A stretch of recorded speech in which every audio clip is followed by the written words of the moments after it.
Շնորհակալ եմ ազգային ժողովի մեծարգո նախագահ, մեծարգո փոխնախագահներ, ազգային ժողովի հարգելի պատգամավորներ, սիրելի հայրենակիցներ, տեղյակ ենք բոլորս, որ մեր այսօրվա հավաքի նպատակը ոչ թե վարչապետ ընտրելն է, այլ արտահերթ խորհրդարանական ընտրություններ անցկացնելու համար անհրաժեշտ ընթացակարգերը պահպանելը, բայց հաշվի առնելով նաև, որ ըստ էության ես 3 տարի առաջ եմ ընտրվել այս օրերին վարչապետի պաշտոնում եւ հաշվի առնելով այն, որ վերջին շրջանում հատկապես եւ շարունակական անընդհատ մեր կառավարությանը առաջադրվել են ամենատարբեր մեղադրանքներ, հեղափոխական օրակարգը ձախողելու, պետական կառավարումը ձախողելու եւ այս կարգի, այսպիսի այլ մեղադրանքներ ես հարկ եմ համարում այնուամենայնիվ արձանագրել, թե համառոտ, թե վերջին տարիներին Հայաստանի Հանրապետությունում ինչպիսի ինստիտուցիոնալ եւ խորքային փոփոխություններ են տեղի ունեցել եւ այս թեմային անդրադառնում եմ նաեւ հաշվի առնելով, որ վերջին շրջանում, վերջին ամիսներին ըստ էության Ղարաբաղի 44-օրյա պատերազմի եւ բանակցային գործընթացի վերաբերյալ գրեթե ամեն ինչ ասվել է։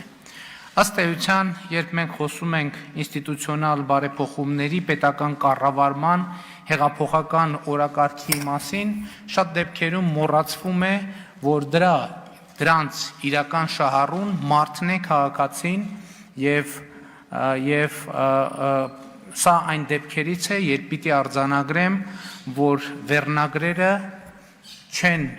արտացոլում իրականությանը, որովհետև Հայաստանի Հանրապետությունում իրոք տեղի են ունեցել խորքային բարեփոխումներ, սկսած տնտեսությունից, շարունակած արդարադատությունով եւ վերջացած բնապահպանությամբ։ Երբ 2018 թվականին ես ստանձնել եմ Հայաստանի Հանրապետության վարչապետի պաշտոնը, կառավարությունը բիզնեսին ունեցել է 274 միլիարդ դրամի պարտք։ Սա այն գումարներ, որ Հայաստանի Հանրապետության օրենսդրությամբ բիզնեսը պետք է չվճարեր, այսինքն այդ գումարը պետք է մնար բիզնեսի եւ տնտեսվարողների տրամադրության տակ,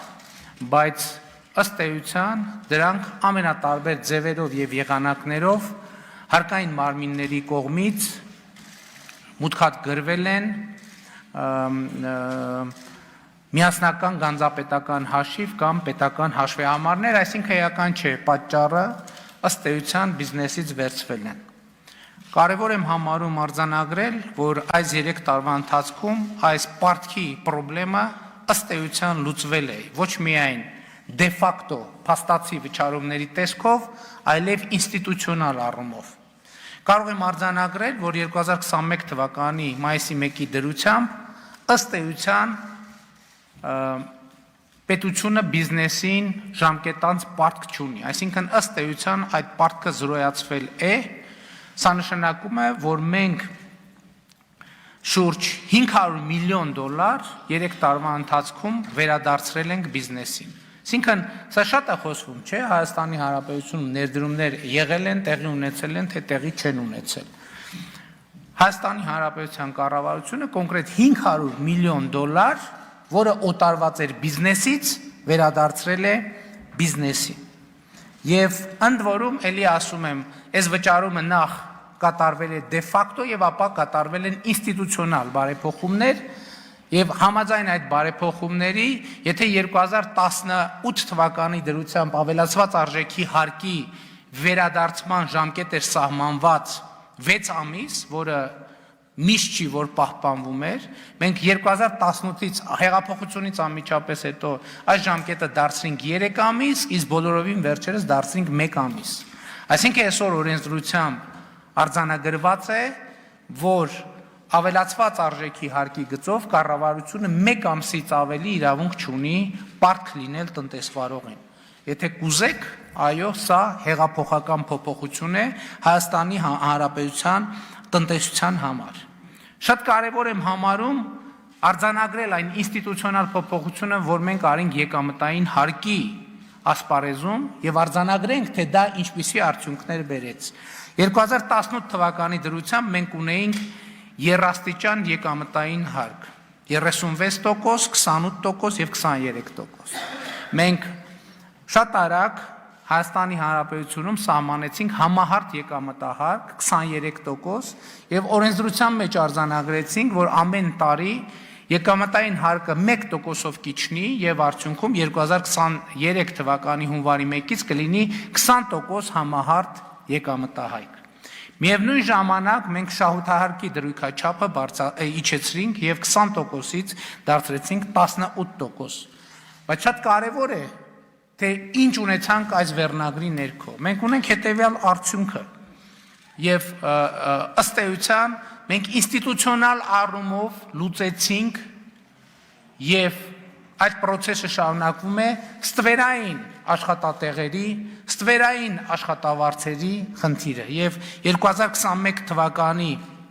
մարտին 2018 թվականի մարտի դրությամբ մենք երկրում ունենք 85,038-ով ավել աշխատատեղ։ Սրանք այն աշխատատեղերն են, որոնք կոնկրետ աշխատավարձ են ստանում, որովհետև մենք ունենք նաև զրոյական աշխատավարձով աշխատատեղեր, որոնք ֆորմալ արձանագրվում են, բայց ես խոսում եմ միայն աշխատավարձ վճարող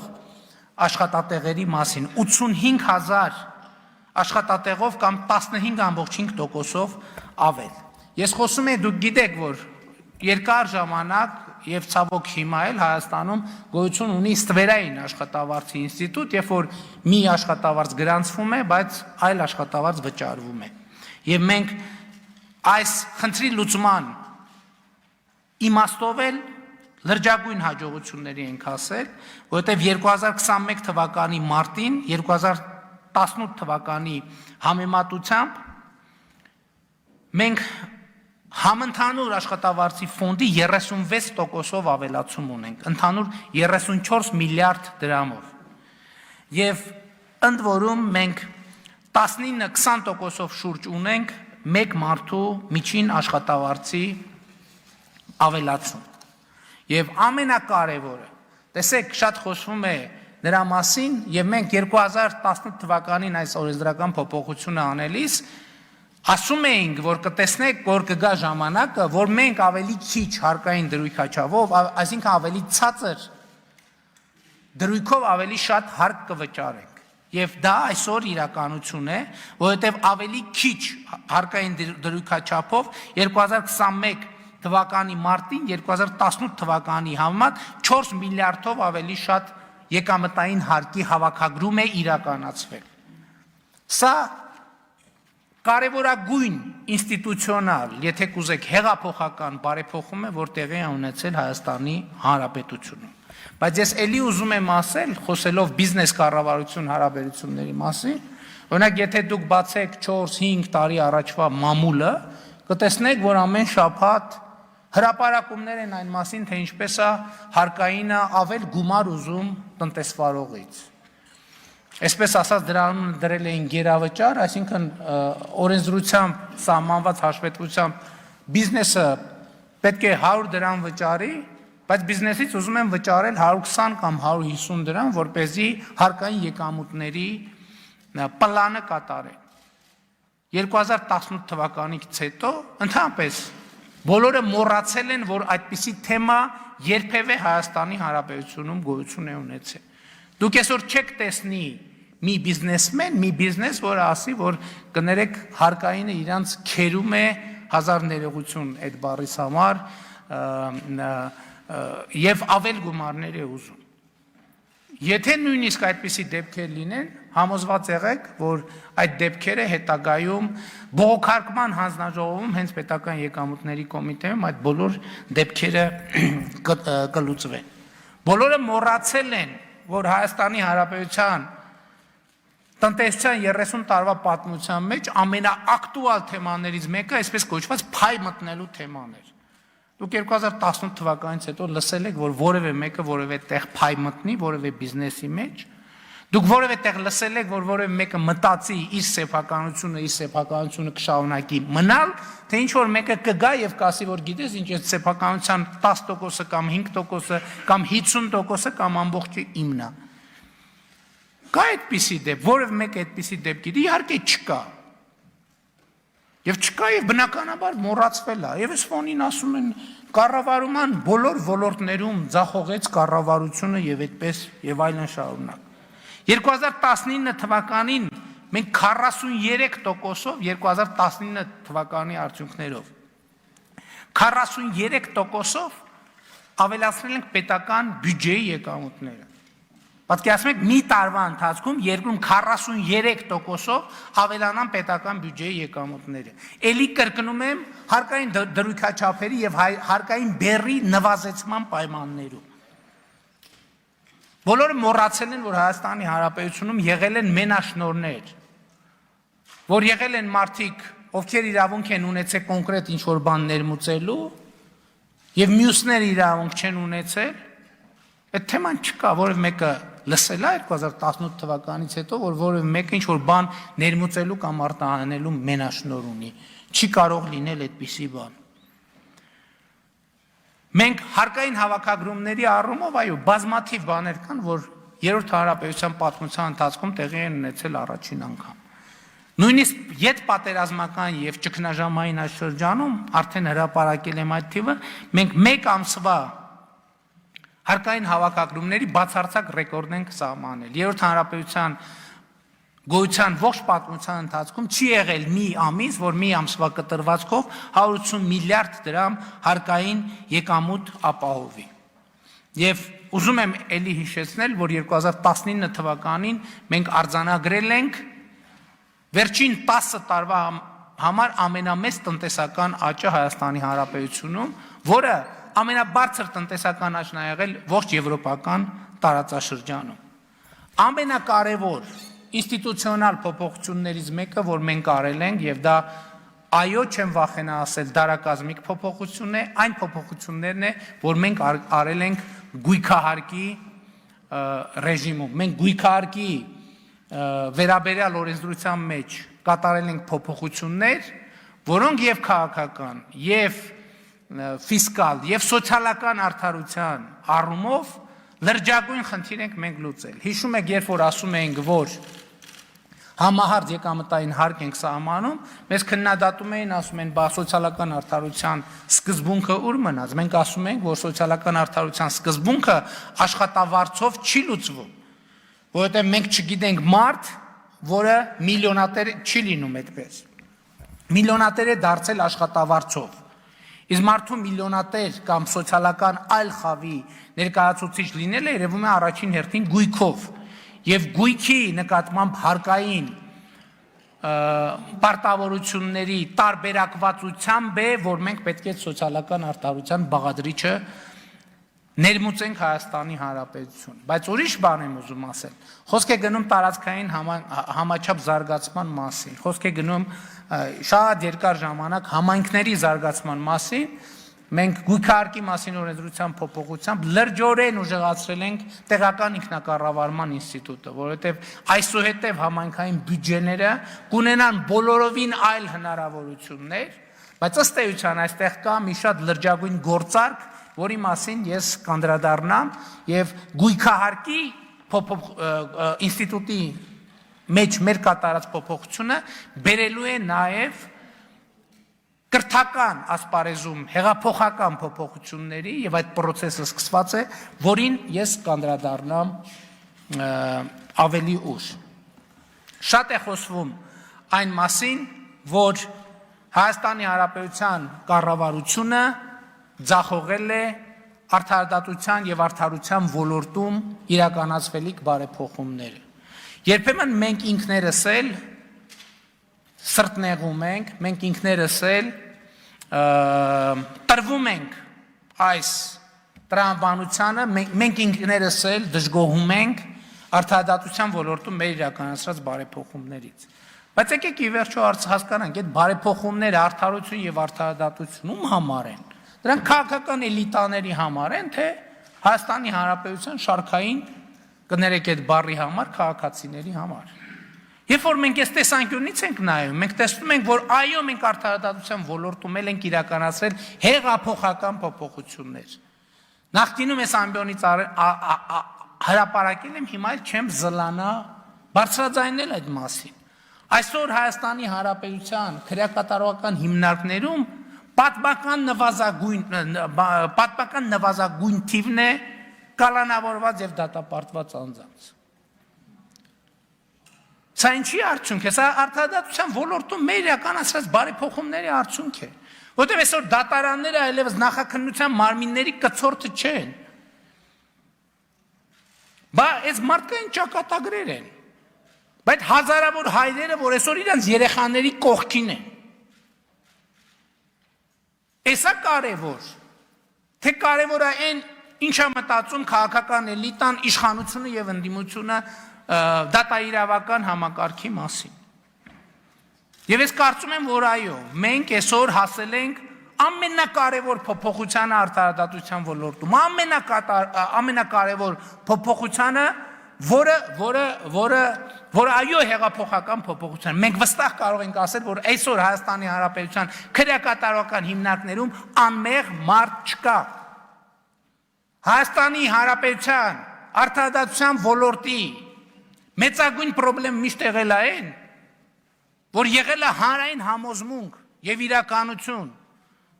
որ բազմաթիվ, տասնյակ, հարյուրավոր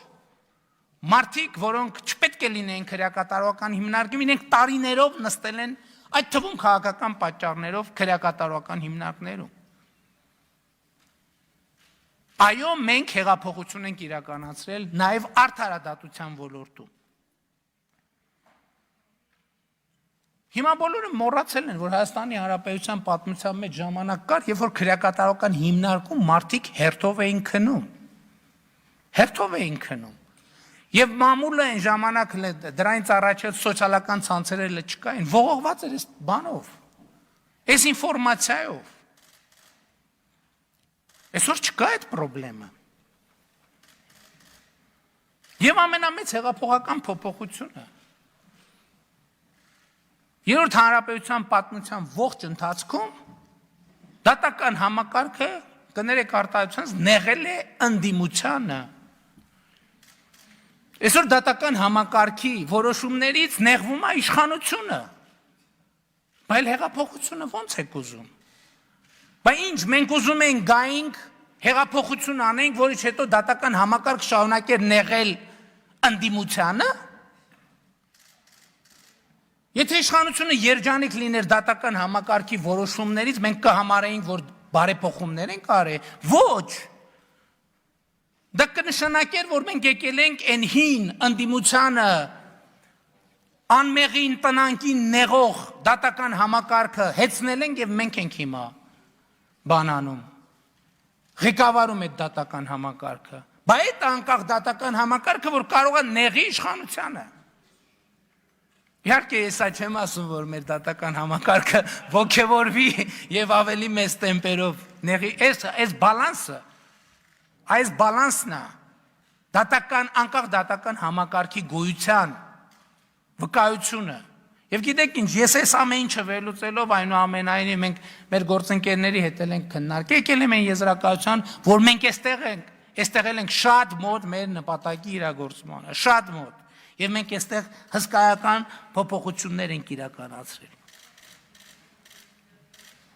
Հայաստանի երրորդ հանրապետության պատմության մեջ առաջին անգամ կալանավորված եւ դատապարտված անձը ուտում է պետության տված հացը։ Առաջին անգամ։ Նախկինում երբեք այսպիսի բան Հայաստանի Հանրապետության պատմության մեջ չի եղել, որովհետև քրեակատարողական հիմնարկում պետության տված հաց ուտելը նշանակել է ինչ-որ անարժանապատիվ բան, որովհետև այդ տված հացը արժանապատիվ չի եղել։ Բա հեղափոխությունը ո՞նց է անում։ Հեղափոխությունը պոզով պոչով, արդարադատության ոլորտում սա փոփոխություն է, թե փոփոխություն չի։ Այո, այսօր կալանավորված եւ դատապարտված անձը ուտում է պետության տված հացը, սա նշանակում է, որ նրանց ընտանիքները մարդու քրեակատարողական հիմնարկում լինելու բերումով Նրանք, ովքեր ծանր սոցիալական դրության մեջ են, նրանց սոցիալական դրությունը ավելի չի ծանրանում համենայն դեպս այս հանգամանքի բերումով։ Բա արդարադատության ոլորտում իրականացնող բարեփոխումը մարդու համար է, թե մարդու համար չի։ Մենք այո արել ենք այնպիսի փոփոխություն, որ լինի ոչ թե իշխանության, ոչ թե կառավարության, այլ մարդու համար։ Եվ այսպես էլի ուզում եմ ասել, որ կարող էր վարվել քրիստոնյա կառավարությունը, քրիստոնեական արժեքների վրա հիմնված կառավարությունը, որովհետև ես երեք հիշեցի Գեղարքունիքի մարզում, այսօր էլ եմ ուզում հիշել Մատթեոսի ավետարանի 25-րդ գլխի հայտնի առակը։ Մեջբերում եմ, որովհետև սովեցի եւ դուք ինձ սնունդ տվեցիք, ծարավեցի եւ խմեցրիք ինձ, բանտի մեջ էիք եւ ինձ մոտ եկաք։ Այսօր Հայաստանի Հանրապետության կառավարությունը ամեն օր այցելում է, որպես քրիստոնեական արժեքների վրա հիմնված կառավարություն, ամեն օր այցելում է իր բանտարկյալին։ Երբ նրանք սոված են, նրանց հաց է տալիս։ Երբ նրանք ծարավ են, նրանց ջուր է տալիս։ Եվ քրիստոնեությունը ու քրիստոնեական արժեքները ճոռոմաբանությունը չեն։ Փող հավաքել եւ վերաբաշխելը չեն։ Քրիստոնեությունը եւ քրիստոնեական արժեքը վերաբերմունքն է մարդու նկատմամբ։ Եվ Հայաստանի Հանրապետությունում այո, մարդու նկատմամբ վերաբերմունքը փոխվել է։ Մարդու նկատմամբ վերաբերմունքի փոփոխությունը ամենավառ օրինակներից մեկը, ես դրա մասին էլ եմ ասել։ Բաղձորի մարզի Զառիթափ համայնքում կա Խնձորուտ բնակավայր։ Խնձորուտ եւ Ազնաբերդ համայնքներ։ Այս երկու համայնքներում իրար հետ ապրում է 650 մարդ, 650 մարդ։ Եվ Հայաստանի Հանրապետության կառավարությունը 2 միլիոն 300,000 դոլար է ծախսել, որպեսզի այդ գյուղեր տանող 14 կիլոմետրանոց ճանապարհը կապիտալ վերանորոգի։ Ես եղել եմ գյուղի, այս գյուղի Խնձորուտ գյուղի ամենավերջին տան, մինչև ամենավերջին տան դարպասի առաջը ամենաբարձր որակի ասֆալտ է արած։ Եվ սա վերաբերմունք է մարդու նկատմամբ, որովհետև մենք ամեն մարդու հաշվով միայն այդ նախագծով 3700 դոլար ենք ծախսել։ Խնձորուտ համայնքը իր հիմնադրման օրից երբեք 2 միլիոն դոլարի ներդրում չի տեսել։ Երբեք։ 80 թվականից այս կողմ Խնձորուտ համայնքում ճանապարհ չի կառուցվել։ Եվ այսպես կարող էր այո վարվել քրիստոնեական արժեքների վրա հիմնված կառավարությունը եւ իշխանությունը, որովհետեւ մենք չենք հաշվել, որ այս գյուղում 2 միլիոն ծախսում ենք, բա մի րոպե, այստեղ քանի ձայն կա։ Լավ, ընդամենը 400 ձայնը, այդ 2 միլիոնը կարելի է լրիվ ուրիշ տեղ, լրիվ ուրիշ բան անել, որպեսզի հավաքել, ասենք, ենթադրենք ձայն։ Այո, մենք ճանապարհներ ենք կառուցել ոչ թե ձայն հավաքելու, այլ մարդկանց ծառայելու համար։ Մենք 3 տարվա ընթացքում կառուցել ենք այնքան ճանապարհ, ինչքան նախորդ 7 տարիների ընթացքում չի կառուցվել։ Բայց շատ ավելի կարևոր է, որ մեր իշխանությունից որևէ մեկ այդ ճանապարհների կառուցման արդյունքում միլիոնատեր չի դարձել։ Այո, մենք ճանապարհներ կառուցեցինք եւ մենք միլիոնատեր չդարձանք։ Որտեղ մենք ճանապարհներ կառուցում ենք ոչ թե ասֆալտ գողանալու, մենք ճանապարհներ կառուցում ենք մարդկանց ծառայելու համար։ Այսօր Հայաստանի Հանրապետությունում տասնյակ գյուղեր կան, որ 80-ականներից այս կողմ անցանելի ճանապարհ չեն ունեցել։ 400 բնակիչով, 500 բնակիչով, 700 բնակիչով Խորհրդային Միության ժամանակներից մանկապարտեզ չեն ունեցել։ 200 մանկապարտեզ ենք մենք այս ընթացքում կամ կառուցել, կամ վերակառուցել, կամ հիմնանորոգել։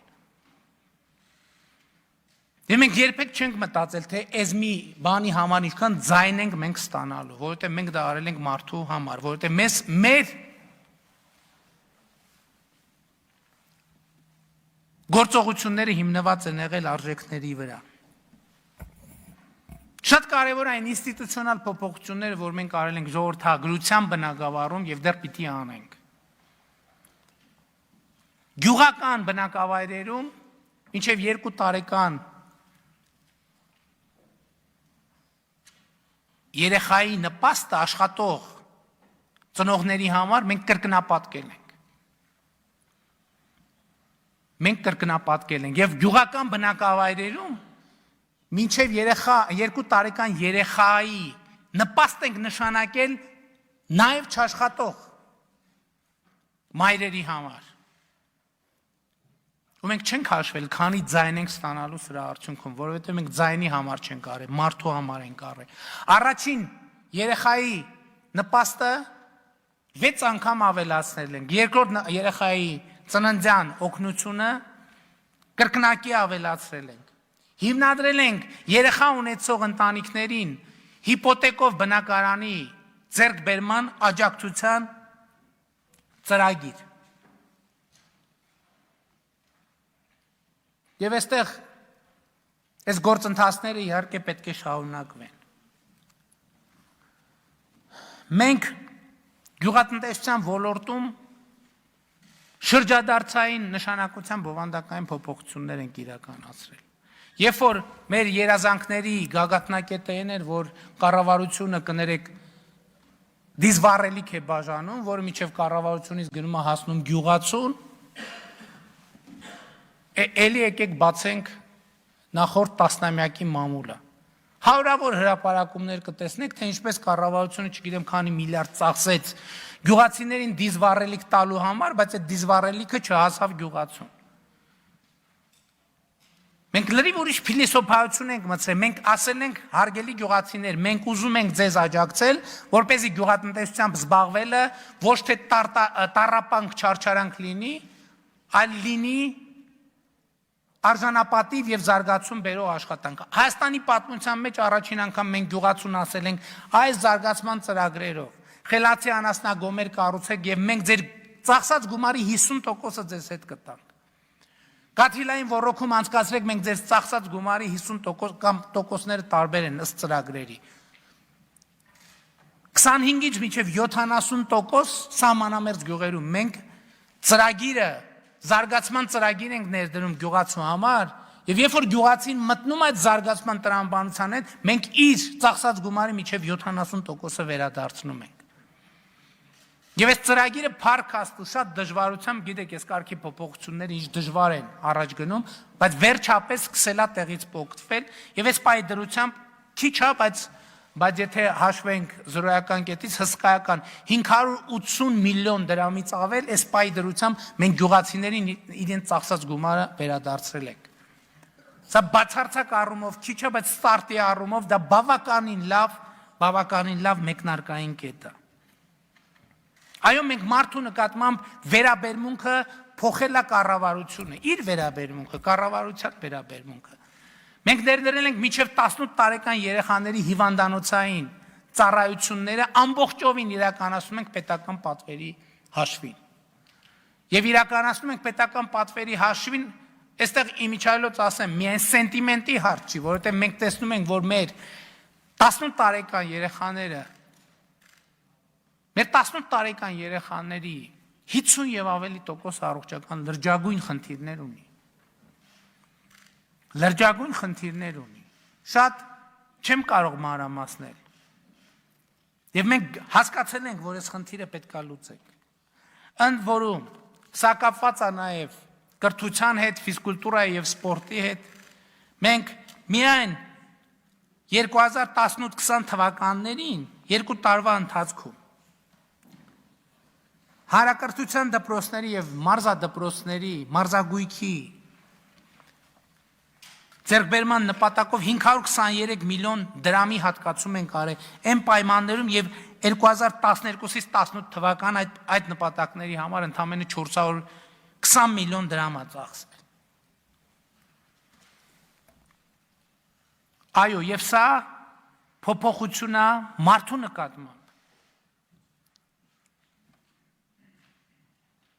Մենք ժամկետային զինծառայողների ծնողներին ներգրավել ենք պետական պատվերով բժշկական ծառայությունների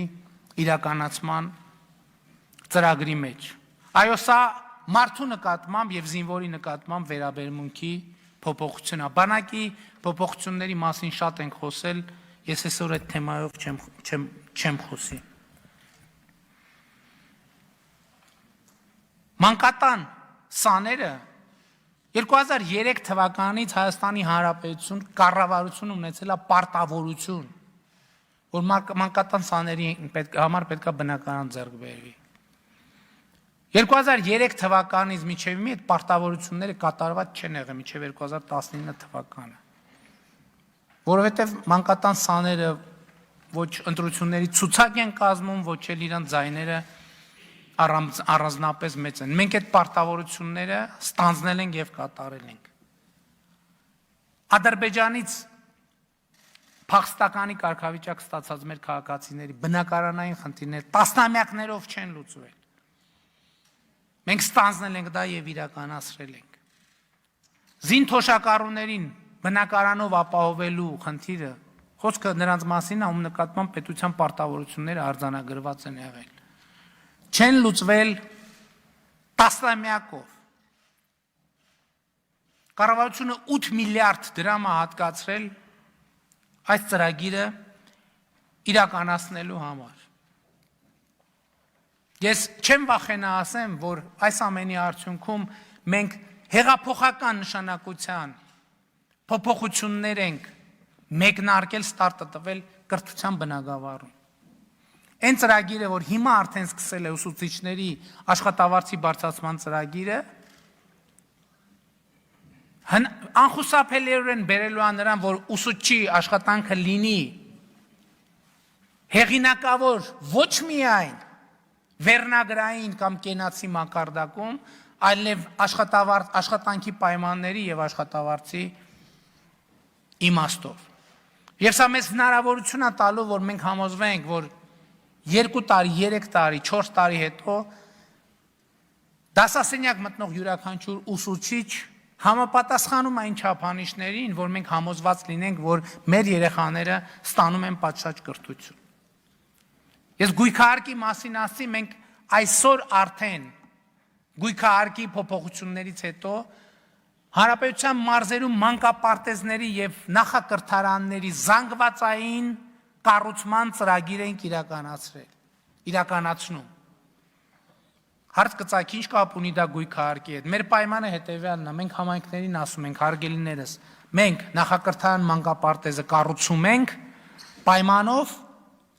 որ դուք հետագա ֆինանսավորում, այսինքն դաստիարակ ուսուցիչների աշխատավարձերը, սպասարկման ծախսերը, կոմունալ վճարները ամբողջությամբ հոգալու եք։ Նախկինում համայնքները ասում են, գիտեք ինչ, մենք գործիք չունենք, հնարավորություն չունենք։ Դրա համար մենք ներդրեցինք գույքահարկի նոր համակարգ, ասենք, էս էլ ձեզ գործիք, էս էլ ձեզ հնարավորություն։ Եվ սա մեզ հնարավորություն է տալու, որպեսզի մենք դեռևս 2018 թվականի ինչի համար ենք այս ամեն ինչը արել։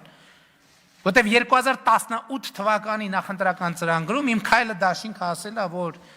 մանկապարտեզի նախադպրոցական տարիքի երեխաների 75%-ի համար մենք պետք է հնարավորություն ստեղծենք, որ նրանք մանկապարտեզ եւ նախակրթարան հաճախեն։ Եվ գույքահարկի մասին փոփոխությունը, համակարգի փոփոխությունը, որը այդքան քննադատվեց, այդ թվում այս ծրագիրը իրագործելու համար է արվում, եւ դա անպայման պիտի իրագործվի։ Եվ շատ կարևոր է արձանագրել, որ մենք ուրիշ բովանդակային փոփոխություն ենք բերում նաեւ այստեղ։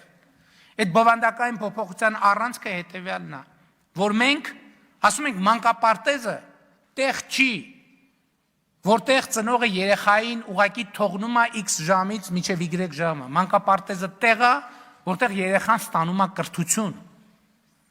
Երեխայի կրթությունը պետք է սկսվի մանկապարտեզից։ Եվ սա է հիմնական գործիքը, որով մենք պետք է երկարաժամկետ առումով հաղթահարենք աղքատությունը։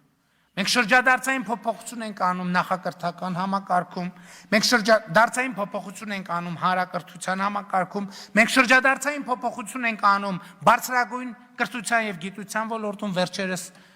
ընդունված եւ համադրական դատան ճանապարհված օրենքի բերումով։ Մենք շրջադարձային փոփոխություն ենք անում գիտության ոլորտում։ Ըստ էության անդադ բարձրացող այս հարցը, երբ որ գիտեք, անդադ խոսքա գնում գիտության ֆինանսավորման ավելացման մասին։ Մեր կառավարության դիրքորոշումը միշտ եղել է հետևյալը. այո, միայն մի խնդրանք, ասեք այդ փողը ինչպես է ծախսվելու եւ ինչպես է դառնալու գիտական արդյունք։ Եվ շատ ուրախ եմ, որ մենք այս սկզբունքով, օրինակ շատ հետաքրքիր բան տեղի ունեցավ։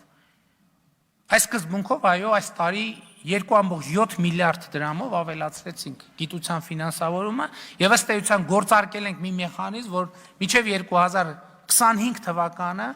գիտաշխատողների,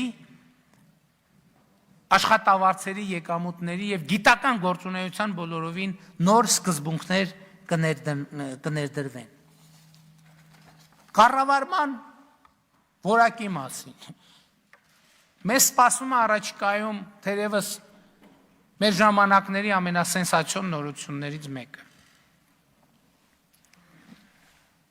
2021 թվականի հունիսին Սևանա լճի մակարդակը կլինի ամենաբարձրը վերջին 60 տարվա ընթացքում։ Եվ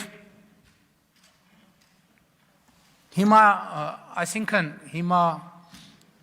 կառավարման ոլորտները տապալած կառավարության այս ցուցանիշը, դե ասում են անձրև շատ ա եկել, ձյուն շատ ա եկել, դրա համար դե Սևանի մակարդակը այդքան բարձր է լինելու։ Փաստորեն վերջին 60 տարվա ընթացքում Հայաստանում ոչ ձյուն էր եկել, ոչ էլ անձրև էր եկել։ Անձրև եւ ձյուն Հայաստանի Հանրապետությունում տիկնայք եւ պարոնայք տեղացել է միայն 2020-21 թվականներին։ Կամ էլ բանի Եղիա Մարգարեի ժամանակների բանից ա եղել, երաշտից։ Այն ժամանակ 30 տարի էր, այս անգամ փաստորեն 60 տարի ա տևել։ Եվ այստեղ կես կատակ, կես լուրջ պետք է արձանագրել, որ սա այո արդյունք է ջրային ռեսուրսների կառավարման բոլորովին նոր որակի։ Ընդ որում ես ձեզ ուզում եմ հետևյալը ասել, որ վերջին տարիներին, օրինակ 20 թվականին 22.8 միլիոն խորանարդ մետր ջուր ավելի քիչ է բաց թողնվել համակարգ, բայց 4800 հեկտար հող ավելի շատ է ոռոգվել։ Հա, որովհետև Սևանի ջուր բաց թողելի վրա մեզնից ոչ մեկ միլիոնատեր չի դարձել։ Որտեվ եթե դուք էներգետիկ համակարգի ներկայացուցիչների հետ խոսեք, իրազեք, նրանք կասեն, որ կա այսպիսի օդում պտտվող խոսակցություն, որ Սևանա լճի 1 սանտիմետր ջուրը $1 միլիոն է, որովհետև երբ որ դա բաց է թողնվում համակարգ եւ դառնում է էլեկտրական էներգիա, այդքանով մնացած գործողությունները տեղի են ունենում։ Եվ միևնույն է, քանի որ էլեկտրաէներգիայի մասին խոսացինք, 2018 թվականից ի վեր ջրային համակարգում 30 միլիոն կիլովատ ժամ էլեկտրաէներգիա խնայվել, 30 միլիոն կիլովատ ժամ։ Իսկ ոռոգման ջրի համակարգում կորուստների մակարդակը իջել է 5%-ով։ 3 տարվա ընթացքում պատկերացնում եք ինչ է դա, ինչ ծավալների, եւ դրա արդյունքում այո մենք այս տարի ունենալու ենք վերջին 60 տարվա համար Սևանի ամենաբարձր մակարդակը։ Երրորդ հանրապետության պատմության մեջ առաջին անգամ Սևանի ավազանի ձկնորսները դա անում են կառավարության հետ համագործակցությամբ եւ ոչ թե հակադրության միջոցով։ Իհարկե որևէ մեկը չի կարող ասել, որ այս համակարգը կատարյալ է, հանկարծ երեք մենք Նորատուսի բնակիչների հետ էլ կարճ հանդիպում ունեցանք, այսինքն տպավորություն չստացվի, թե կառավարությունը կամ վարչապետը ամբողջ ինֆորմացիան չի տիրապետում։ Չէ, խոսքը ամենևին դրա մասին չի։ բայց մեխանիզմը սկսել է աշխատել։ Եվ առաջին անգամ պետական բյուջե ձկնորսը գումար է վճարում ձուկ որսալու համար։ Այդ գումարների համամասնությունը թե 100 կիլոգրամ ձկան համար վճարում են 300 կիլոգրամ են որսում։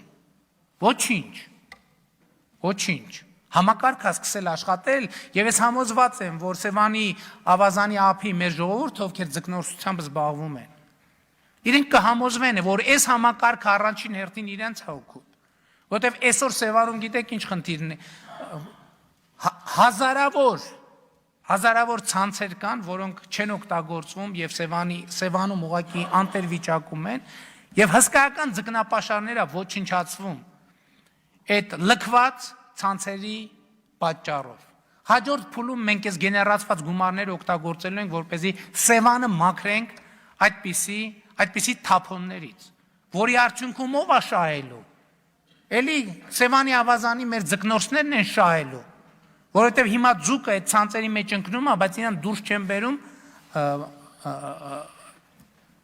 սատկում է եւ նեղում է, իր հերթին վատացնելով Սևանի էկոլոգիական վիճակը։ Մենք անդադ ասում ենք, որ Սևանի կանաչելու հետ իհարկե այդ գործոնները կան, ջերմաստիճանի բարձրացումը, կողակի պոպուլյացիայի շատ նվազ, բայց այս նեղման այս process-ը, ինչքան դուրս է բերվում ձուկ, այնքան ամեն տարի նեղում է Սևանա լճում եւ վատթարացնելով Սևանա լճի վիճակը։ Եվ մենք ոչ թե հիմա ձկնորսների հետ, ոչ թե հակադրության մեջ ենք, այլ համագործակցության մեջ ենք։ Եվ այս համագործակցությունը մենք պետք է տանենք մինչև վերջ, որովհետև մարդիկ ի վերջո պիտի փառք Աստծո։ Իրանք տեսնում են, որ ոչ մեկ կառավարության բարձրաստիճան պաշտոնյաներից իրան ճանապարհը չեն փակում, որ իրանց մարդկանց մտցնեն այնտեղ, որ իրանք որսագողուց։ Իրանք տեսնում են ռեալ, որ այդ ամեն ինչը արվում է ազնիվ եւ արդար նպատակներով։ Եվ այդ մարդիկ իհարկե իրանց թշնամին չեն։ Իհարկե բարդ է, մի քիչ ավելի դժվար է, բայց համոզված եմ, որ իրանք էլ արդեն սկսված այդ process-ը եւ այս process-ը անշրջելի է եւ ուզում եմ մեր Սևանի ավազանի մեր ձկնորսներին շնորհակալություն հայտնել, որ իրանք այս ըմբռնման մեջ են։ Գիտեմ, որ այնտեղ ամեն ինչ չի կատարյալ, ոչ մեր կողմից, ոչ իրանց կողմից, բայց կապ չունի։ Process-ը սկսած է եւ process-ը պետքա գնա։ Բնապահպանության ոլորտում մեր ամենամեծ ձեռքբերումներից մեկը անտառահատման ծավալների նվազումն է, որը մենք ունեցել ենք։ Իսկ մենք ինչքան ենք ունեցել։ Դրա մասին վկայում են վիճակագրական տվյալները։ Օրինակ 2017 թվականի համեմատությամբ Հայաստանի Հանրապետություն փայտածուխի ներկրումը աճել է 500 եւ ավելի տոկոսով։ Սա նշանակում է, որ 500%-ով պակաս փայտածուխը Հայաստանի Հանրապետությունում արտադրվել։ Սա նշանակում է, որ 500%-ով ավելի քիչ ծառ է կտրվել, որը արդյունքում դառնում է փայտածուխ։ 128%-ով աճել է շինափայտի ներկրումը, որը նույնպես նույն բանի մասին է վկայում։ Ընդ որում ուզում եմ ընդգծել տնտեսական ցուցանիշը։ Ներկրող ընկերությունների թիվը տեղ-տեղ եռապատկվել է։ Եռապատկվել է այն ընկերությունների թիվը, որոնք այս գործունեությամբ զբաղվում են։ Նախկինում այդ ընկերությունները, այստեղ էլ մենք ունեինք որոշակի քվոտաներ, մենաշնորհներ, մենաշնորհային երևույթներ։ Եվ սա է կարևոր ցուցանիշը։ Եվ սա է ապացուցելի ցուցանիշը։ Մնացածը վերնագիրը, որոնք ինչպես համոզվել ենք, ցավոք սրտի միշտ չեն արտացոլում իրականությունը։ Ես ուզում եմ խոսել նաև վերջին շրջանում բազմաթիվ շարժումների տեղ տված մի թեմայի մասին։ Ձեզ հայտնի շրջանակները փորձում են մեզ ներկայացնել որպես, չգիտեմ էլ այդ բառը չեմ էլ ուզում օգտագործել, բայց օգտագործեմ, որ պարզ լինի ինչ իմաստ, թրքասեր, թրքամետ եւ այլն եւ այսպես շարունակ։ Եվ այս կոնտեքստում կասկածի տակ է դրվում, տեսեք ուր է հասել, կասկածի տակ է դրվում ընդհանրապես խորհրդարանական մեծամասնության եւ կառավարության վերաբերմունքը հայոց ցեղասպանության նկատմամբ։ Սրա մասին իսկ ինչ փաստեր կան, որ վկայում են սրա մասին։ 2018-ից 21 թվականների ընթացքում հայոց ցեղասպանությանը ճանաչող եւ դատապարտող 9 հռչակագիր ընդունվի։ 2008-ից 18 թվականի ընթացքում 10 տարվա ընթացքում այդ 10 տարվա մեջ ընդ որում ցեղասպանության 100-րդ տարելիցը նույնպես կա 20 այդպիսի բանաձև ընդունվի։ Այսինքն 3 տարվա ընթացքում մենք այս առումով արվել է նախորդ 10 տարվա ժամանակաշրջանում արվածի 45-50%-ի չափով աշխատանք։ Եվ իմիջայլոց տեղի է ունեցել թերևս ցեղասպանության միջազգային ճանաչման գործում գլխավոր եւ շրջադարձային իրադարձություններից մեկը։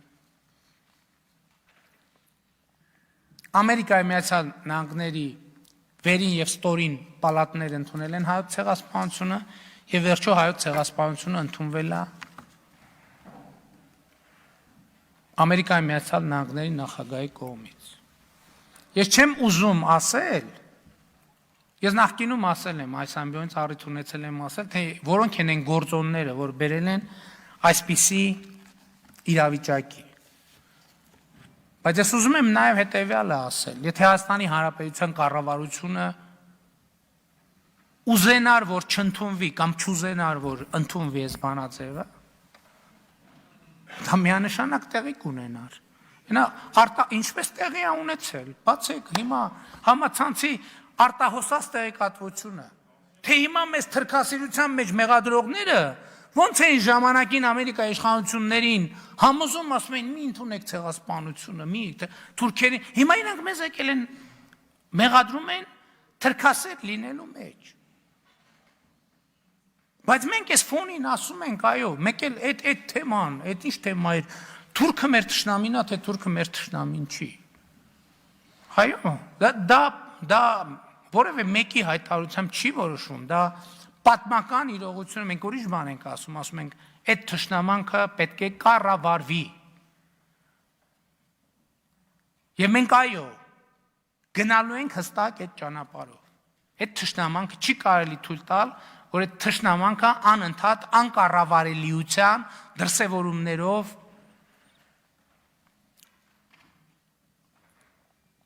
արտահայտվի։ Այո, թշնամանքը պետք է կառավարվի։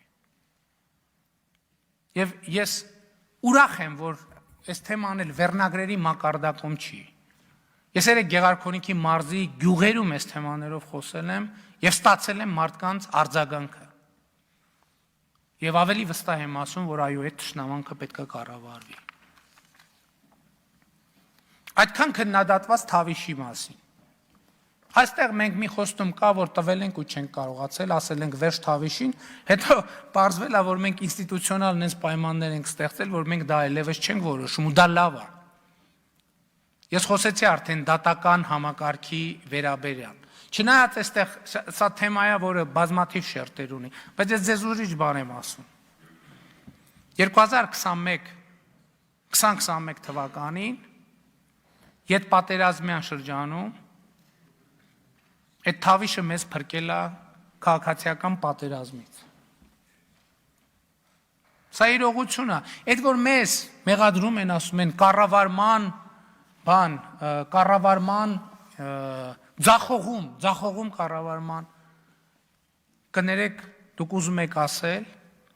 որ փաստ էր, որ 2021-ի ետպատերազմյան ճգնաժամը կառավարվելու էր այսպես։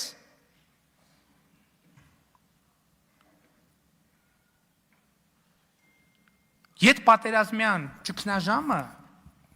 դուք մի հատ տեսեք այսօր ինչ մթնոլորտ է հանրապետությունում, ինչ իրավիճակ է հանրապետությունում։ Այո, մենք թուք ու մուրել ենք կերել, հայհոյանքել ենք կերել ամեն ինչ։ Բայց այսօր մենք ունենք այն ինչ որ ունենք։ Եվ դա ետպատերազմյան ճգնաժամի կառավարման շատ էական օրինակ է։ Ես էլ եմ ասում, շատ բաներ կա, որ մենք ընդունում ենք տենց սովորական։ Հասկանում եք, այդ աղետից հետո Հայաստանի Հանրապետություն մի հատ կրակոտ չի ընչել։ Մի կրակոտ չի, մենք հասկանում ենք սա ինչի մասին է խոսքը։ Եվ սա կարող է տեղի ունենար բոլոր ասպարեզներում կառավարումը ձախողած իշխանությունների պայմաններում։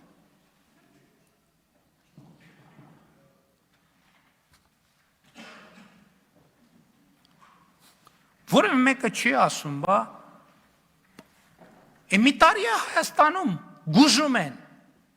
սով, ֆինանսատնտեսական համակարգի կոլապս, տնտեսական փլուզում, ոչ մեկ հարց չի տալիս, բա այդ կառավարումը բոլոր ասպարեզներում ձախողած, կառավարությունը, մակրոտնտեսական կայունությունը այդ պայմաններում, այդ ոնց կարողացավ պահի։ Այսինքն սա հենց այդպես էլ պետք է տեղի ունենար։ Եկեք տեսնենք մեր մակրոտնտեսական կայունության հետ նախկինում հենց մեր պատմությունից ինչեր են տեղի ունեցել։ Ինչեր են տեղի ունեցել բոլորովին ուրիշ պայմաններով։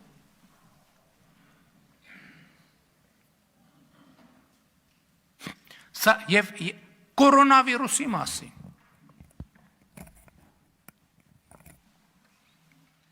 Մեզ կներեք արտահայտությանս մորթում էին քորդանակով։ Մեր աչքն էին մտցնում կոնկրետ օրինակներ, այսօր չեն ուզում տեսնել այդ օրինակները։ Դե եկեք այն համեմատությունները, որ անում եք 2010-20 թվականի մայիսին, հունիսին, հուլիսին, եկեք այսօր անեք, ինչի չեք անում այդ համեմատությունները։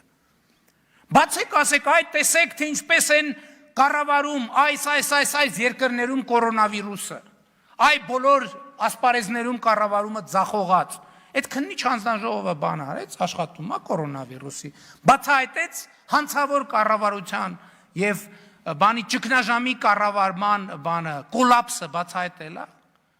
թե սա ասելու են ազգային ժողովը լուծարվեց, չհասցրեցինք, ամբողջ ոչինչ, հաջորդ ազգային ժողովում էլ թող այդ նույն հանձնաժողովը աշխատի։ Հետաքրքիր է, ես փաստորեն մի ժամ կարող եմ խոսել վերջին 3 տարիներում Հայաստանում տեղի ունեցած ինստիտուցիոնալ փոփոխություններից եւ ժամանակը չհերիքի։ Բայց կա այն ինչ որ կա, ես փորձեմ ամփոփել։ Ես ուզում եմ խոսել քաղաքական փոփոխությունների մասին։ Հայաստանի Հանրապետությունում տեղի են ունեցել քաղաքական բնույթի եւ բովանդակության լրջագույն փոփոխություններ, իհարկե դրանց մի մասը վերջերս։ Վերջերս դուք ընդունեցիք կուսակցությունների մասին նոր օրենք, որտեղ կուսակցական գործունեության իմաստով հեղափոխական նշանակության փոփոխություններ են տեղի ունեցել։ Պատկերացրեք Հայաստանի Հանրապետության օրենսդրությամբ սահմանված է, որ հերթական խորհրդանական ընտրությունների դեպքում համամասնական ցուցակները կուսակցության ձևավորվում են համաժողովի կամ համագումարի կողմից փակ գաղտնի քվեարկությամբ։ Այսինքն մենք սրանով ստեղծել ենք ինստիտուցիոնալ պայմաններ, որպեսզի կուսակցությունները լինեն կուսակցություն եւ ոչ թե սեփականություն։ Այո, սա շրջադարձային նշանակության ինստիտուցիոնալ փոփոխություն է։ Մենք այլ կարգի քաղաքական ինստիտուցիոնալ լրջագույն փոփոխություն ենք իրականացրել։ Երբ որ համայնքների ղեկավարների եւ ավագանու ընտրությունները պետք է իրականացվեն համամասնական ընտրակարգով, այսինքն կուսակցական ցուցակներով։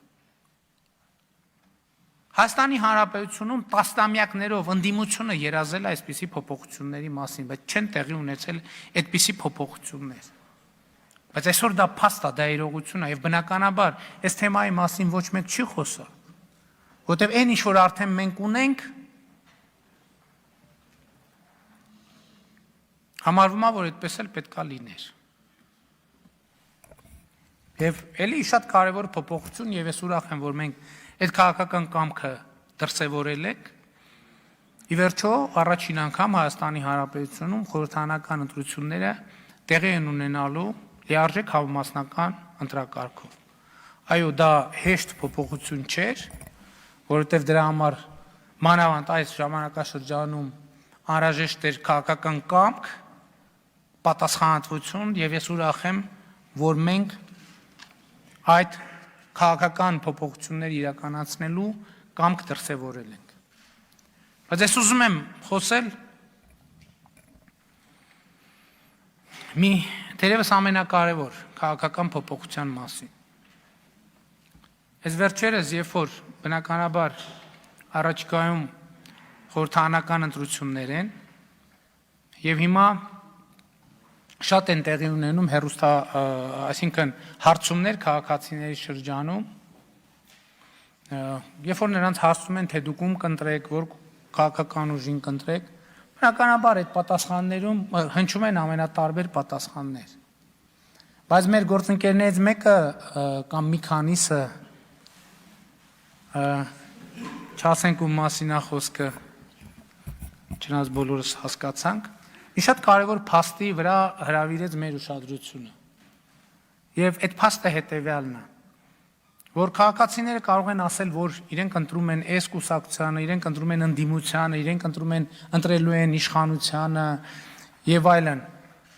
Բայց քաղաքացիների մոտ չկա այլևս հարց։ Վերջո ով է որոշում,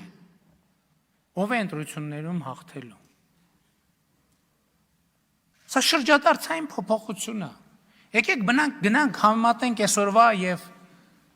5 տարի առաջվա այդ նույն կարգի հարցումները։ Դնենք եւ տեսնենք քաղաքացիները ինչ են։ 5 տարի առաջ քաղաքացին ասում էր, դե մենք ինչ ենք որոշում, լավ, ինչի մասին ես խոսում, մեկը ոնց է քվեարկենք, վերջում գրել են։ Այսօր դուք չեք գտնի Հայաստանի Հանրապետությունում քաղաքացի, ով ասում է ես ինչ եմ որոշում։ Որտեւ Հայաստանի Հանրապետության քաղաքացին գիտի, որ ինքը որոշում է։ Ինքը որոշում է։ Եվ սա մեր քաղաքական թիմի ամենամեծ առաքելությունն է եղել։ Եվ այս առաքելությունը մենք իրականացնելու ենք մինչև վերջ։ Եվ ամենակարևորը էլի եմ ասում, դա քաղաքացու համոզմունքն է, եթե շատ կարևոր է, ոնց որ ես դատական համակարգի արդարադատության պարագայում ասի, շատ կարևոր է, որ սա չլինի, սա ոչ թե մեր այսպես ասած բարի կամքի դրսևորումն է։ Հիմա եթե մենք ուզենանք էլ, որ այդպես չլինի, չենք կարող անել, հասկանում եք։ Սա է կարևորը, ինստիտուցիոնալ փոփոխությունը դա է։ Հիմա եթե մենք որպես իշխանություն ուզենանք էլ ընտրությունների արդյունքը կեղծել, մենք չենք կարող դա անել, հարգելիներս։ Որտեղ ոչ մեկ նախ մեր թիմի ներսում եւ երկրորդը հանրությունը թույլ չի տա, ոչ միայն մեզ, որևէ մեկին թույլ չի տա ընտրությունների արդյունքները կեղծել։ Ես հիմա ներկայացրի համառոտ այն ինստիտուցիոնալ, շատ կարևոր եմ համարում, այն ինստիտուցիոնալ փոփոխությունները, որոնք մենք իրականացրել ենք վերջին 3 տարվա ընթացքում եւ լրջագույն, կարևորագույն, շրջադարձային, դարակազմիկ, ինստիտուցիոնալ փոփոխությունը այն է, որ մենք Հայաստանի Հանրապետության քաղաքացուց ստանալով իշխանությունը